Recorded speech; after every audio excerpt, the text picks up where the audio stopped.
복된 날에 주를 예배하는 자로 세워주심을 감사하고 하나님 앞에 준비된 예물을 드리나이다. 많든 적든 하나님을 사랑해 감사하고 믿음으로 구별해 싸우니 이 예물이 주님 나라에 꼭 필요하게 쓰여지도록 하나님 복 내려주시고 하나님 믿음으로 드리는 모든 손길이 복되기 바랍니다.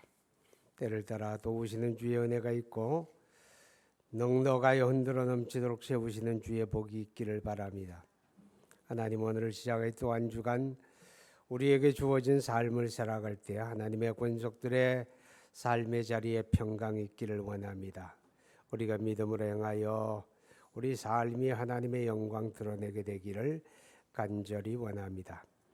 아버지의 슬픔을 당한 자들을 위로해 주시기 바라며 또 결혼한 가정에 주의 은혜와 복이 있기 바라며 병원에 입원한 자들에게 치료하는 주의 은혜가 있기를 간절히 원합니다. 예수님 이름으로 기도하옵나이다. 아멘. 어버이 주일 언제부터일까요? 우리가 이런 날을 당하게 되면 가슴이 먹먹한 사람들도 있을 것이고 또 따라는 좀 부담스러운 사람들도 있을 줄 압니다. 인사 먼저 드려야 되겠네요. 지난 주간에 우리 안수빈 군의 장례에 교우 여러분이 많이 격려하시고 위로해 주신 것 감사하고요. 또 어제 결혼식이 두 가정이 있었죠. 소영석 집사님, 이대옥 집사님 가정에 결혼식에 많이 오셔서 축하해 주신 거 제가 대신해서 감사하다는 인사를 드립니다. 또 필리핀에서 오신 가정도 있네요. 유웅선님 예배에 참석해 주셨습니다. 예배 후에 서로 인사 나누시고 우리 수빈이 가족들에게도 예배 후에 인사 나누시기 바랍니다. 우리가 주보에 잠깐 소개를 했는데 우리 강효주 전사님 에버딘 대학에서 7년 동안의 유학을 마치고 오셨는데 아주 힘든 겁니다. 대단한 거 하고 오셨어요. 그 길이 잘 열려서 하나님 앞에 쓰임 받도록 기도해 주시기를 바랍니다. 부모가 착해 효자가 난다 그런 말이 있죠. 못 들어봤어요? 누군가는 다 누군가의 자식이고 누군가의 어버이일 텐데 이 부모가 착해 효자가 난답니다. 자식을 항상 못났다, 안 됐다, 나쁘다, 뭐 부모한테 박대한다, 늘 그렇게 불평하는 부모가 있으면 자식이 아무리 잘해도 효자가 안 나요. 오늘 찬양해 주신 우리 김정수 장로님 제가 대신방 때 뵀는데 이제 시작서부터 끝까지 나를 만나서 하는 얘기 우리 병아기가 효자라고 우리 병아기가 효자라고 그 얘기만 잔뜩 늘어놓더라고. 부모가 착해야 효자가 나는구나 그런 생각이 됐어요. 우리 교회 이제 부모를 모시고 사는 사람이 몇 가정이 될까? 어떤 사람은 부모를 모시고 살고 어떤 사람은 부모에게 붙어 살고 그러니까 그 이제 그 경계가 어딘지 잘 모르겠어요. 뭐 붙어 살든 모시고 살든 전부 7가정입니다. 7가정이 부모를 모시고 사는데 제가 꼭 소개를 할 분이 하나 있어요. 우리 이수정 집사님. 그 경기도 광주에 살고 있고 지금 교회를 나오셔서 지금 어린이 부서에서 교사로 봉사를 하는데 남편은 중국에서 사업하잖아요. 박대규 집사라고. 중국에 사업하는데 마땅히 중국에 가서 같이 지내야 하잖아요. 그죠? 근데 이제 혼자 계신 시어머니, 그 시어머니는 젊어요. 뭐 80밖에 안 됐으니까. 근데 이 시어머니 혼자 둘 수 없어서 안 가요. 남편을 그냥 중국에 홀로 버려두고 여기서 어머니 모시고 그렇게 아주 오랜 세월을 함께 살아오는데 제가 볼 때마다 참 대견하다. 참 남다른 분이다. 이제 그런 생각이 듭니다. 중동의 국가들은 대개 다 대가족 제도입니다. 보통 한 집에 3대는 기본이고 4대 이렇게 살지요. 아시아권에서도요 다 대가족 제도입니다. 인도를 비롯해서 서남아시아, 동남아시아 전부 다 대가족이죠. 그러니까 한 집에 보통 3대, 4대가 같이 살아요. 근데 핵가족 제도는 제도가 돼서 그런 건 아닌데 문화겠죠. 일본하고 한국, 아시아권에서는 일본하고 한국만 핵가족입니다. 그리고 유럽하고 미국 쪽에서 핵가족 제도지요. 뭐 어느 게 좋고 나쁘고 문제가 아니라 그게 하나의 흐름이 그러다 보니까 현실적으로 여러 가지 어려움도 많은 것 같아요. 구약 성경에 미가서라는 성경이 있어요. 자, 7장 6절 한번 띄워주세요. 읽어요. 시작. 아들이 아버지를 멸시하며 딸이 시어머니를 대적하며 며느리가 시어머니를 대적하리니 사람의 원수가 곧 자기 집안 사람이로다. 이 시대는 대가족일까요? 아니면 핵가족일까요? 이 성경이 기록되던 시대는 지금으로부터 최소 2500년 전, 그죠? 최소 2500년 전. 그러니까 그 시대는 다 대가족이죠, 그죠? 대가족인데 참 그 시대에 안 어울리는 그런 말씀이에요, 그죠? 이거는 그 시대를 반영하는 의미도 있지만 역사의 종말을 이야기하는 겁니다. 말세가 되게 되면 이렇게 가정되지 못한다는 거죠. 자식이 부모를 뭐 이렇게 서로 싸우고 뭐 미워하고 박대하고 그런 시대를 예고하고 있는 겁니다. 근데 참 신기한 거는요, 우리 교회도 똑같은데 아들은 장가들이면 거의 떠나요. 한 80%는 떠납니다. 근데 다른 시집 보내면 데리고 와요. 난 왜 그런지 모르겠어. 여러분들 아세요? 왜 그런지?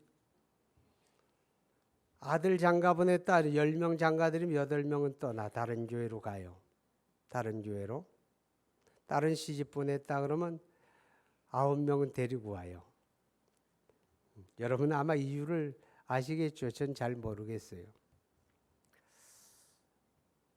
여러분, 자녀가 부모를 공경하는 건 당연해요? 이상해요? 대답이 전혀 없네요. 이상한 얘기 왜 하냐 그 말이죠. 오늘 성경은 부모를 공경하라 그랬어요. 그죠? 부모 공경하라. 근데 이 부모 공경하는 게 쉬워요? 어려워요? 어려워요. 자식이 나빠서만 또 아니에요. 왜냐하면 이 40대 50대 자녀들 좀 젊다고 하는 자녀들은요. 거의가 다 빚쟁이에요. 거의가 다. 뭐 부모로부터 뭐 한 재산 물려받지 않은 자식들은 다 빚쟁이입니다. 무슨 집에 이사 다니기 싫으니까 뭐 집 하나 사면 빚이 얼마나 될까요? 아주 작으면 50%가 빚이고요. 많으면 70%, 80%가 빚이에요. 빚을 지고 매월 갚아가잖아요. 활부 인생이에요. 그것만 그런가요? 자식 낳았으니까 가르치는데 돈이 또 엄청 들어가더라고요. 얼마나 들까? 우리 둘째 손주가 초등학교 1학년인데 야, 한 달에 학원비 얼마 드냐 그러니까 100만 원 든다 그래요. 초등학교 1학년짜리인데. 아이들 가르치는 비용이 많이 들고 뭐 집 활부금 내고 그것만 활부입니까? 집안의 집기가 요새 또 다 활부예요. 뭐 공기 나빠지니까 공기청정기 들어오는데 그것도 활부고 화장실에 쓰는 비데도 활부고 전부 활부예요. 그러니까 완전히 활부 인생이에요. 그러니까 뭐 부부가 벌어도 꽤 벌긴 버는데 여유가 없잖아요. 그죠? 여유가 없는 거예요. 그래서 부모들이 잘해야 돼요. 왜 잘하는가 하면 자식들이 어쩌다가 한번 찾아오거든 아주 반가워하고 고마워해야 돼요. 아이고 저놈이 또 무슨 맘 가지고 왔을까 그렇게 바라보지 말고 무조건 반갑다 그러세요. 뭐 음식 사다 주거든 입에 안 맞으면 그냥 그 자리에서 그냥 야 맛있다. 어떻게 이렇게 맛있을까 그러세요. 그래서 조금 먹어보고 싫으면 그냥 뒤로 빼놓으세요. 옷이라도 하나 사오거든 무조건 이쁘다 좋다 멋있다 그러세요. 그래야 자꾸 사다 주죠. 앉은 자리에서 타박하고 없는 돈에 왜 사왔냐 그러고 아니 속으로는 좋으면서 그러면 안 사다 줘요. 그러니까 무조건 주거든 고맙다 그러고 잘했다 그러고 잘 쓰겠다 그러고 잘 먹겠다 그러고 그러셔야 한다 그 말이죠. 부모 공경하는 첫째가 뭐예요? 순종하라 그랬죠. 순종하라. 순종한다는 말은 부모를 존경하고 존중히 여긴다는 뜻이에요. 부모를 무시하는 자식은 절대 순종 안 하겠죠. 그죠? 부모를 존중히 여기게 되면 그 말씀을 순종하는 거예요. 그래서 부모한테 순종하는 게 부모 공경의 첫째라 그래요. 그다음에 둘째는 뭐예요? 잘 돌보아 드려야죠. 그죠? 요새 아이들이 세상에 태어나면 모습을 6 데리고 태어난대요. 모습 6. 두 모습은 알겠죠? 아빠 엄마가 두 모습이고 친가 할머니 할아버지가 그렇고 외가의 할머니 할아버지가 그렇고 모습이에요. 모습. 그래서 태어나는 아이가 6 모습을 거느리고 난다네.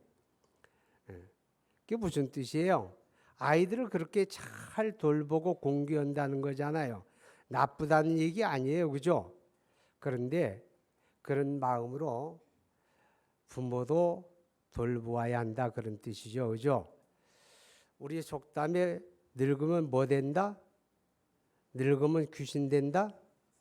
아니죠. 늙으면 애 된다 그런 속담이 있어요. 그죠? 얼마나 적절한지 몰라요. 왜냐하면 늙었다는 말은 뭐예요? 몸이 자유롭지 않다는 거죠. 기운이 빠졌다는 거죠. 경제적인 힘이 없다는 거잖아요. 그죠? 누군가의 보살핌과 돌봄을 받지 않으면 안 되는 거예요. 그러니까 애가 되는 거죠. 누군가가 돌보아 주어야 하는 그게 이제 나이가 먹고 늙어지면 그게 현실이 된다 그 말이죠. 누군가는 돌보아야 돼요. 그런데 그 돌봄이라고 하는 게 참 왜 내가 돌보아야 하지? 아니 내가 왜 아버지 어머니를 돌보아야 돼? 뭐 이렇게 생각하는 사람들이 여기는 없겠는데 다른 데는 더러 있다고 그러네요. 여러분 강아지는요. 태어나면 몇 주가 지나면 눈 뜨는지 아세요? 강아지가 처음부터 눈 뜨는 거 아니야? 혹시 그렇게 묻는 사람 없어요? 강아지는요 3주가 돼야 눈이 떨어져요. 그리고 석 달 지나면 분양하죠. 다 남의 집에 팔려가요. 왜요? 석 달만 지나면 스스로 알아서 먹고 산다 그 말이죠. 그래요 안 그래요? 그렇죠. 송아지는 태어나면 5분 안에 벌떡 일어서요. 제 발로. 5분 안에 못 일어서면 그건 죽은 거예요. 송아지는 태어나면 5분 안에 벌떡 일어나가 지가 알아서 걸어다니고 알아서 젖 먹고 알아서 뛰어다녀요. 그러다가 1년 반만 지나면 팔려나가요. 왜요? 이제 자리 번다 그 말이죠. 스스로 알아서 먹고 산다 그 말이에요. 송아지도 그렇고 강아지도 그래요. 사람은 어때요? 사람은 부모한테 태어나가지고 몇 년 동안 부모가 보살필까요? 한 1년만 보살피고 너도 이제 인간이니까 알아서 살아라 그러면 살까요? 시대가 이상해져가 이젠 30이 돼도 독립을 못해요. 부모 품 안에 지내잖아요. 그죠? 30이 돼도 요즘 캥거루족이라고 하는 게 또 생겼다네요. 나이가 먹어도 경제적으로 자립하지 아니하고 부모에 기대어서 얻어먹고 살겠다고 하는 캥거루족이 요새 우리 한국에 많대요. 차라리 캥거루를 키우는 게 낫지. 마태복음 19장 5절에 보면 그런 말씀이 있어요. 남자가 그 부모를 떠나 아내에게 합하여 둘이 한 몸이 될지니라. 주로 결혼식 얘기죠. 어저께 제가 2번이나 그 얘기했어요. 여러분 부모 보살피는 것 가운데 하나가 뭔지 아세요? 떠나는 거예요. 떠난다는 게 부모한테서 독립한다 그런 의미보다도 2가지 독립을 해야 돼요. 하나는 인격적으로 독립해야 돼요. 인격적으로. 둘째는 뭐예요? 다 자랐으니까 경제적으로 독립을 해야죠. 독립을 해야 부모 보살피고 섬길 거 아니에요. 다 자랐으면서도 경제적으로 독립하지 아니하고 부모한테 의지해서 살면서 걔도 뭐라고 그러면 또 대들어요. 아, 어머니 내가 나이가 몇 살인데 나한테 잔소리해요. 그래요. 아니, 먹고 살지도 못해서 부모한테 붙어 살면서도 또 지가 나이가 몇이냐고 또 그걸 따지네. 자, 기억하시기 바랍니다. 부모를 공경하라, 잘 돌보아드리라 그 말이죠. 여기 계신 어르신들은 대개 다 우리가 흔히 산업시대를 살아왔다 그러죠. 그 시대는 사회적으로 참 가난하고 물질적으로 참 곤고한 시대였어요. 그 시대에 죽기 살기로 뼈가 부서지라고 일만 했죠. 왜? 그래야 먹고 살고 그래야 자식 가르치고 그렇게 해야만 하니까 그렇게 살았어요. 그때는 우울증이란 것도 없었어요. 아세요? 그렇게 살기 바쁠 때는요, 우울증이 뭔지도 몰랐어요. 그런 게 없었다 그 말이죠. 그리고 자식한테 전력 투구를 해서 살다 보니까 세월이 가고 나이가 먹어서 이렇게 늙어버렸어요. 노후 준비했냐고요? 왜 노후 준비도 안 해가지고 부담 주냐고요? 여러분 그 시절에 무슨 노후 준비가 있어요? 할 여유가 없었잖아요. 가령 유럽 같은 나라 선진국은 왜 선진국이에요? 사회보장제도가 잘 돼 있으니 선진국이죠. 그런 나라들은요, 병원에 돈 내는 법이 없어요. 우리 강효주 전사님 저 스코틀랜드에서 7년 살다 왔지만 거긴 병원에 돈 안 내요. 나서 죽을 때까지 병원이 다 무상이에요. 왜요? 세금만 잘 내면 돼요. 세금. 세금이 우리보다 좀 높지요. 몇 프로나 될까요? 작으면 40%예요. 많으면 50%가 넘어요. 세금만 잘 내면 병원도 공짜고 세금만 잘 내면 노후는 국가가 보장해요. 현직에 있다 은퇴하게 되면 나라가 다 먹여 살려요. 이게 선진국이에요. 근데 우리나라는 그동안 좀 발전하는 과정에 있지만 제도적으로 그런 게 준비가 안 됐잖아요. 그러다 보니 지금 이 노인 세대가 절대 빈곤 세대예요. 자기 노후 준비할 그런 여력이 없었잖아요. 그러니까 어쩔 수 없이 자녀들이 보살펴드리고 도와드리지 않으면 안 된다 하는 겁니다. 부모가 자식을 잘 섬기고 돌보는 거 모성애다 부성애다 그러죠. 근데 그건 인간만 그런 건 아니에요. 동물도요. 모성이 다 있어요. 그죠? 동물도 제 새끼 얼마나 잘 돌보는지 압니까? 동물도요. 제 새끼 너무너무 잘 돌봐요. 얼마나 그렇게 극진하게 돌보는지 몰라요. 근데 동물에게 없는 게 있어요. 그게 뭔지 아십니까? 동물은요. 새끼가 애미를 보살피는 법은 없어요. 애미가 새끼를 보살피는 건 동물도 있는데 동물은 새끼가 애미를 보살피지는 않아요. 인간은요.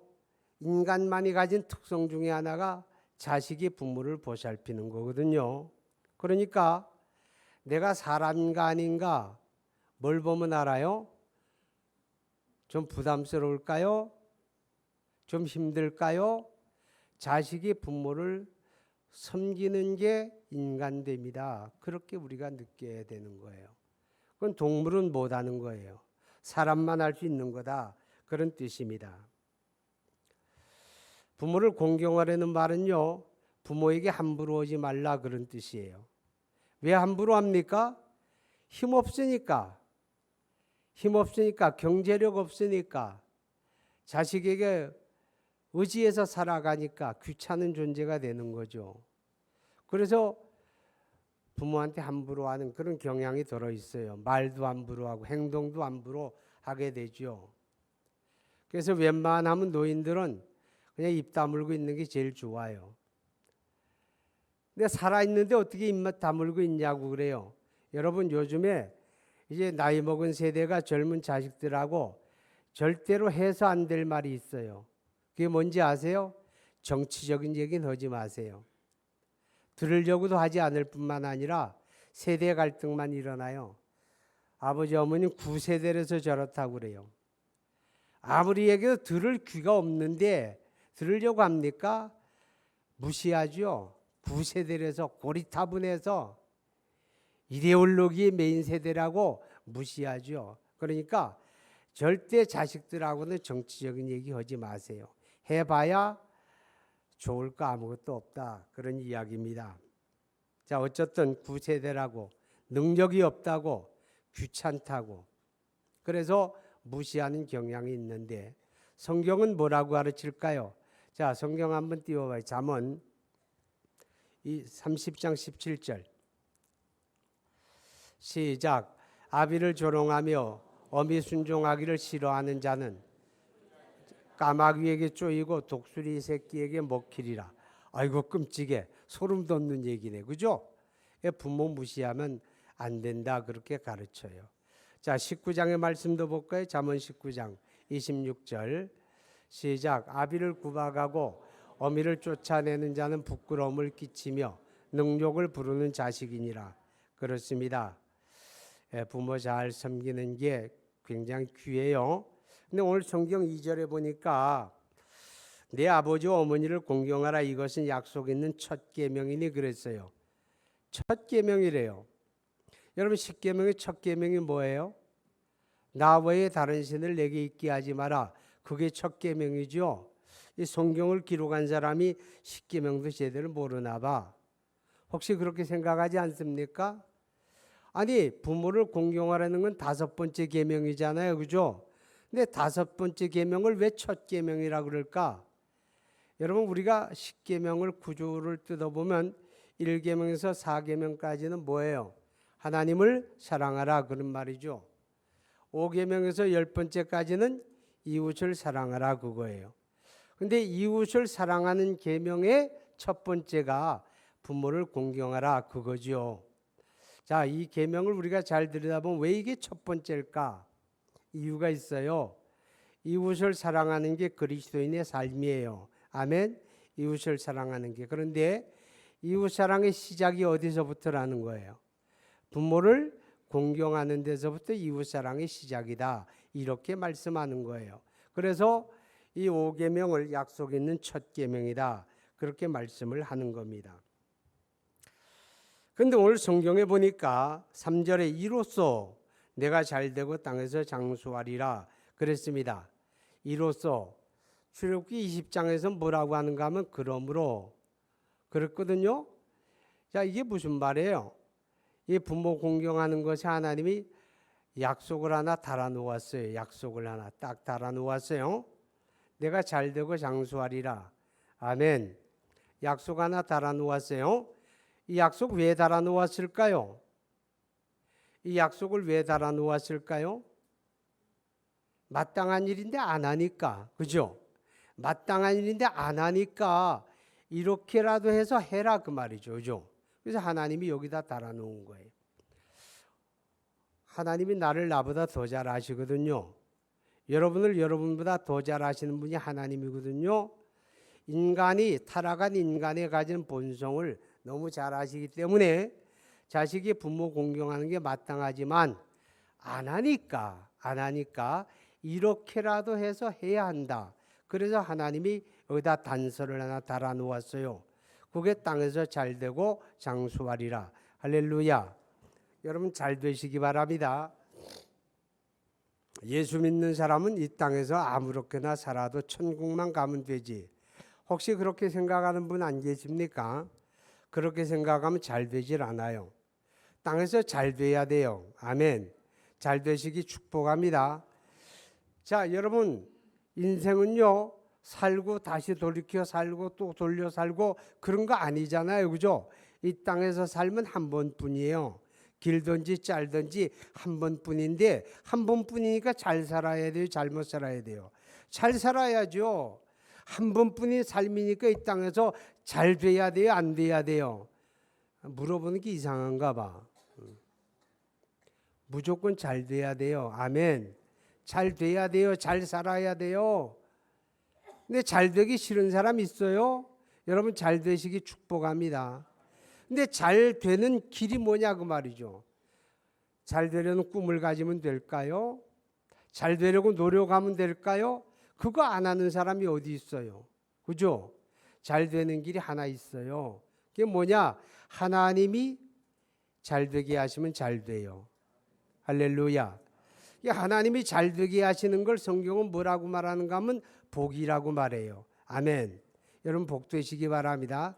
하나님이 잘 되게 하는 삶이 되기 바랍니다. 하나님이 잘 되게 하는데 누구에게 잘 되게 하느냐? 인물 보고 잘 되게 하는 거 아니에요. 학벌 보고 잘 되게 하는 거 아니에요. 길을 쓰고 죽기 살기로 자식 가르쳐서 좋은 대학 보내면 잘 부모 노릇 다 했다 하는데 그거 아니에요. 그런다고 잘 되는 거 아니거든요. 하나님이 잘 되게 하셔야 돼요. 하나님이 누구에게 잘 되게 하느냐? 하나님의 약속의 말씀 붙잡고 살면 잘 돼요. 약속했잖아요. 그리하면 내가 땅에서 잘 되고 장수하리라. 아멘. 그 약속의 말씀 붙잡으면 되는 거예요. 아멘. 그거 붙잡고 살면 하나님이 보장하는 거예요. 하나님은 시건치 않으시니. 아멘. 하나님은 실언하시는 분이 아니고 하나님은 신실하신 분이에요. 그 약속 내가 믿고 잡으면 그대로 되어지는 줄로 믿으시기를 주의 이름으로 축복합니다. 제가 대학에서 가르칠 때 후배 교수 가운데 이 산삼을 잘 캐는 교수가 있었어요. 그래서 내가 그 방에 자주 놀러 갔는데 이 친구는 미국에서 유학할 때부터 주말에 산에 다니면 이상하게 산삼을 꼭 캐게 된대요. 지금도 주말만 되면 산으로 돌아다녀. 왜 가냐 그러니까 산삼 캐러 간다 그래요. 근데 이상하게 산삼을 캐가지고 오는데 산삼을 이렇게 썰어요. 잘게 썰어가지고 그걸 말려요. 여러분 산삼은 산삼의 전혀 문외한도요. 딱 냄새 맡으면 알아요. 왜? 인삼하고 냄새가 달라. 그리고 향이 엄청 강해요. 요만한 한쪽을요. 찻잔에 뜨거운 물을 붓고 한쪽 딱 넣어서 주거든요. 한 3분 지나서 그 향을 맡으면요. 기가 막혀요. 근데 그 산삼차를 가면 주거든. 그러니까 제가 잘 갈 수밖에 없잖아요. 그죠? 그 방에 늘 가요. 그러면 근데 그 방에 가게 되면 이렇게 잘 보이는 장에다 아주 오래된 것 같은데 이렇게 주발 같은 게 하나 있어요. 근데 주발이 온전한 게 아니고 한쪽이 깨졌어요. 그런데 그 주발을요 얼마나 소중하게 여기는가 하면 깨져서 모양도 없는데 밑에다 나무를 깎아가지고 받침을 만들고 거기다 주발을 이렇게 세웠어요. 그리고 그 겉에다가 또 유리상자를 해가지고 딱 덮어서 잘 보이는 데다 뒀어요. 제가 보니까 별로 모양은 없단 말이죠. 그죠? 오래된 것 같은데 깨졌잖아요. 그죠? 야, 저기 뭐냐 그러니까 아유 선배님 저기 굉장히 오래된 거예요. 뭐 검증을 받지는 않았는데 제가 추정을 해보니까 한 700년 이전 것 같아요. 그런다고. 그래 한번 보자. 그래 가까이 다가만 가도 막 자지러져요. 절대 손대면 안 된다고. 이게 어떤 건데 손대냐고 그래요. 깨졌는데 제가 볼 땐 깨진 그저 유기그릇 하나 지나지 않는데 그러더라고. 여러분 그분에겐 그게 되게 소중하죠. 그죠? 그분에겐 그게 가치로운 거예요. 부모라고 하는 존재는요. 뭐 젊을 땐 괜찮은데 나이 많아 늙어 기운 떨어지게 되면 그 부모의 존재는요. 때로는요. 깨진 오래된 주발만큼도 대접을 못 받는 게 아닌가 그런 생각할 때가 있어요. 근데 여러분 이거 기억하셔야 돼요. 하나님 편에서 보면요. 그 힘없고 갈데 없는 부모지만요. 그 부모는요. 하나님 편에서 보면 보물이에요. 아멘? 아멘 소리 영 안 나오네. 안 되면 우리끼리 합시다. 우리 노인들끼리라도 아멘. 그게 보물이라고. 왜냐하면 그 속에 하나님의 약속이 있잖아요. 우린 그걸 봐야 되는 거예요. 그 안에 그 쭈글쭈글하고 기운도 없고 그냥 뭐 어깨도 축 처주고 옷을 입혀봐도 모양도 안 나는 그 노인네 같지만 그 속에는 하나님의 약속이 있어요. 그 약속을 볼 줄 알아야 돼요. 그 약속이 보물이거든. 할렐루야. 알아들었는가 모르겠어. 그 약속을 붙잡아야 돼요. 이게 하나님이 잘 되게 하시는 하나님의 복이 그 안에 담겨 있다라고 하는 겁니다. 그리하면 내가 땅에서 잘 되고 생명이 길리라 그랬어요. 100세 시대다 그러잖아요. 그죠? 자, 오래 사는 게 다 복은 아니죠. 복이 되어질 수도 있고 형벌이 될 수도 있어요. 형벌은 뭐예요? 평강이 없는데 오래 살면 형벌이에요. 평강이 있는데 오래 살면 그거는 복이에요. 여러분 복 되시기 바랍니다. 평강이 있는데 잘 되어 가지고 잘 되는 가운데 오래 사시기 바랍니다. 근데요, 성경은 뭐라 그런지 아세요? 죽는 게 복이다 그랬거든요. 그냥 다 죽으면 복이란 거 아니에요. 예수 믿고 죽어야 복이에요. 요한계시록 14장 13절에 말씀했어요. 지금 이후로 주 안에 죽는 자는 복이 있다. 아멘. 주 안에 죽는다는 게 뭐예요? 생명 가진 사람이에요. 생명 가진 사람이에요. 이 생명 가진 사람은 왜 복이냐? 이 땅에서 사는 삶은요, 오래 살면 오래 살수록 그렇잖아요, 그죠? 뭐 이빨이라도 든든하고 건실해서 만난 거 그냥 오도독 씹어 먹어야 이게 음식의 맛이라 제대로 느끼는데, 어떤 양반이 그러더라고. 입천장까지 다 틀니를 해버리고 나니까 음식을 먹어도 제 맛을 모르겠다고. 그렇잖아요. 기분 다 떨어져 가지고 뭐 비싼 옷 좋은 뭐 명품 입으면 뭐예요? 모양도 안 나는데 무겁기만 하지. 그죠? 진짜가 있어요. 그 진짜가 뭐예요? 하늘이에요, 하늘. 이 땅에 사는 삶은 걱정 근심 떠날 날이 없잖아요. 그죠? 사는 게 근심이고 사는 게 걱정이고 늘 시련과 어려움이 있어요. 늙어간다는 건 뭐예요? 병만 키워간다는 거잖아요. 그만큼 힘든 거예요. 그런데 우리가 주 안에서 육체의 죽음을 맞이하면 그거 벗어버리는 거예요. 그죠? 그거 벗어버리고 하나님 나라에 가는 거예요. 하나님 나라 어떤 데인지 아세요, 여러분? 하나님 나라 어떤 데인가?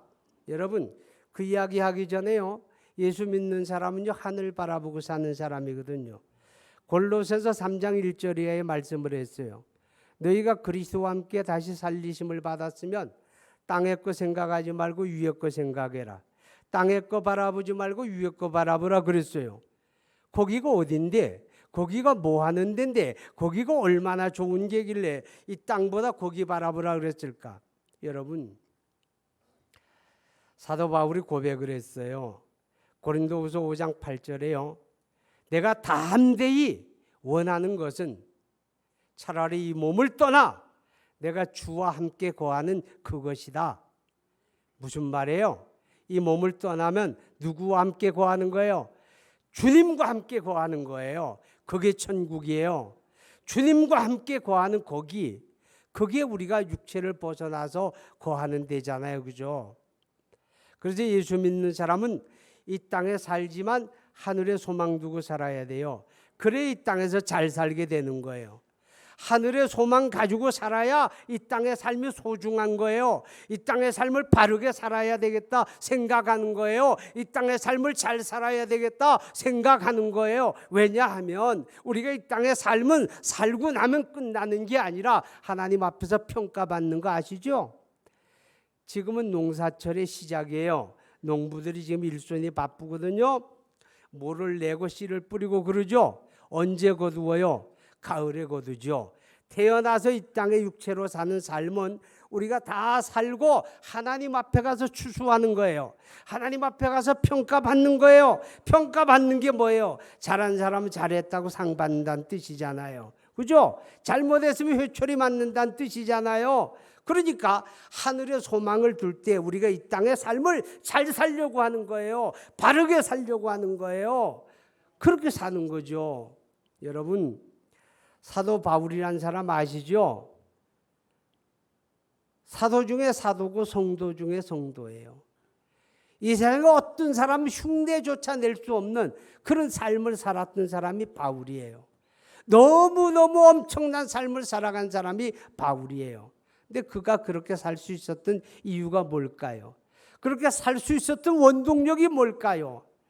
그가 하늘의 소망을 둔 거예요. 그는 이렇게 고백해요.